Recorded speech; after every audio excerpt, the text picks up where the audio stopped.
ఏదైతే మిర్జాగూడ జరిగినటువంటి bus tipper ప్రమాదానికి సంబంధించి అక్కడ ఉన్నటువంటి క్షతగాత్రులను చేవెళ్ల ప్రభుత్వ ఆసుపత్రికి తరలించారు. అక్కడే తాజా అప్డేట్స్ అందించడానికి మా కరెస్పాండెంట్ రంజిత్ సిద్ధంగా ఉన్నాడు. రంజిత్, చెప్పండి, అక్కడ మెరుగైన వైద్య సేవలు క్షతగాత్రులకు అందుబాటులో ఉన్నాయా? దీనికి సంబంధించి తాజా అప్డేట్స్ ఏంటి?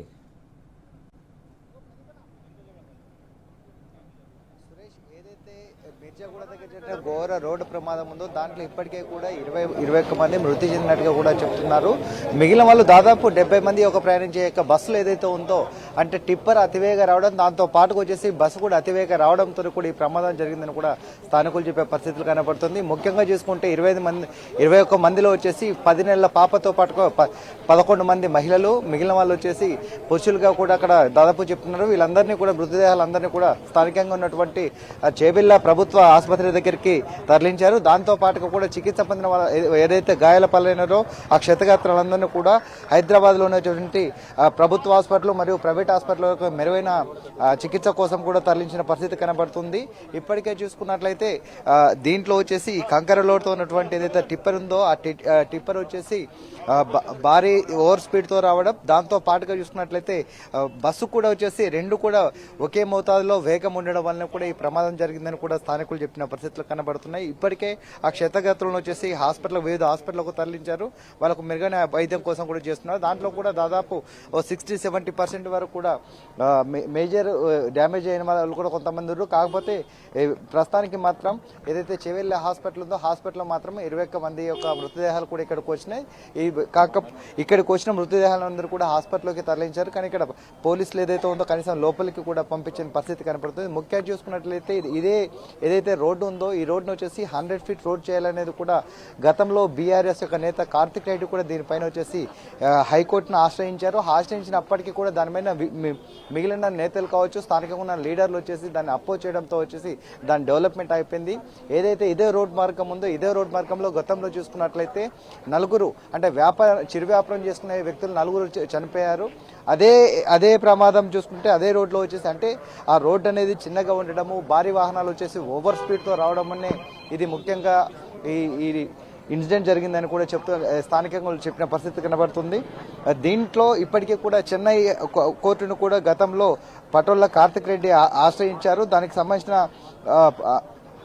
దానికి సంబంధించింది కూడా ప్రస్తుతానికి ఇప్పటికీ కోర్టులో ఉన్న వ్యవహారంగా ఇప్పటికీ నడుస్తుంది. అంటే దీన్ని కేవలం అంటే రాజకీయాల ప్రలోభాల వలన దీన్ని డెవలప్మెంట్ లేకపోవడం, ఆ డెవలప్మెంట్ వలన కూడా ఇది జరిగింది.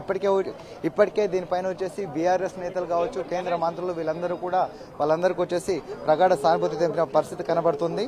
రంగారా, ఏదైతే ఈ రోడ్డు ప్రమాదంలో ప్రధాన కారణం మాజీ మంత్రి సబితా ఇంద్రారెడ్డి ప్రధానంగా చూసుకున్నట్లయితే ఇక్కడ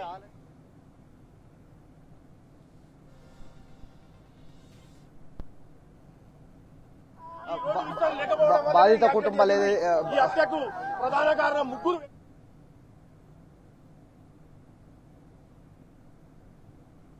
ఉన్నారో ఆ మృతుల కుటుంబాలు కూడా వాళ్ళందరూ ఒక్కొక్కరికి ఆ విషయం తెలుసుకొని కూడా ఇక్కడికి రావడం జరుగుతుంది. ముఖ్యంగా 70 మంది ప్రయాణిస్తున్నటువంటి ఏదైతే బస్సు ఉందో ఈ బస్సు వచ్చేసి కేవలం ఓన్లీ అంటే రోడ్డు విస్తరణ లేకపోవడం అనేది ఇది ప్రధానంగా జరిగిందని కూడా స్థానికంగా ఉన్న ప్రజలు కూడా చెప్పిన పరిస్థితి కనబడుతుంది. దీంట్లో వచ్చేసి అంటే దాదాపు ఈ చిన్న పిల్లలతో సహా ఇక్కడికి స్థానిక ఘటనా స్థలానికి కూడా ఇప్పటికే సిపి విజిట్ చేశారు. ఈ ప్రమాదంలో వచ్చేసి ముఖ్యంగా టిప్పర్ డ్రైవర్ వచ్చేసి అక్కడికక్కడే మృతి చెందారు. దాంతో పాటుగా బస్సుకు సంబంధించిన వ్యక్తులు డ్రైవర్ కూడా మృతి చెందాడు. వాళ్ళతో పాటుకు వచ్చేసి అంటే ఓన్లీ ఇరుకు రోడ్లు ఉండడం వల్ల కూడా ఈ ప్రమాదం అనేది జరిగిందని కూడా స్థానికులందరూ కూడా ఇప్పటికీ వాపోతున్న పరిస్థితి కనబడుతుంది. ఇప్పటికీ సంఘటన స్థలం నుంచి వచ్చేసి ఇప్పటికీ ఆసుపత్రికి వచ్చి ఆసుపత్రిలో ఏదైతే క్షతగాత్రులు ఉన్నారో వాళ్ళని మృతదేహాలను కూడా పరిశీలించడానికి కూడా ఇక్కడికి హాస్పిటల్కు సిపి వచ్చి ఇక్కడ విజిట్ చేస్తున్నారు. కానీ ఇక్కడ పరిస్థితిని చూసుకున్నట్లయితే హాస్పిటల్ ప్రాంగణం మొత్తం కూడా ఒకవైపు పోలీసులు, మరోవైపు వచ్చేసి ఈ కుటుంబ సభ్యులు ఏదైతే గాయపడ్డ వాళ్ళ యొక్క కుటుంబ సభ్యులు, దాంతోపాటు స్థానికులందరూ కూడా భారీగా మోహరించారు. కానీ అసలు అంటే ఈ సంఘటన వచ్చేసి ఉదయం 7:30 బయలుదేరినటువంటి బస్ అనేది అక్కడికి రావడము, అంటే ఓవర్ స్పీడ్ లో ఉన్నటువంటి ఏదైతే బస్సు ఉందో ఆ బస్సు కావచ్చు, దాంతో పాటుగా టిప్పర్ లో ఓవర్ లోడ్ ఉండడము, ఓవర్ లోడ్ తో పాటుగా ఓవర్ స్పీడ్ తో ఉండడం వల్ల కూడా ఈ ఘటన జరిగింది. కాబట్టి ఈ ఘటన జరిగిందని కూడా చెప్తున్నారు.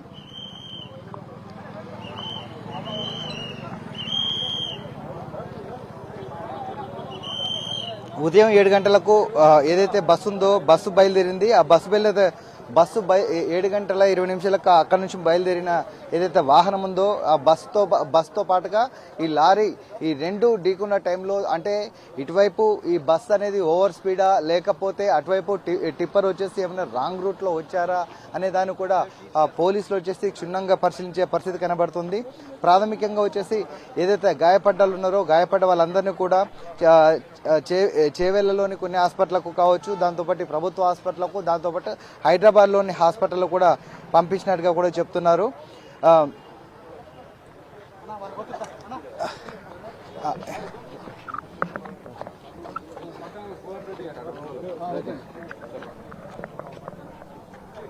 లోపలికి వెళ్తున్నా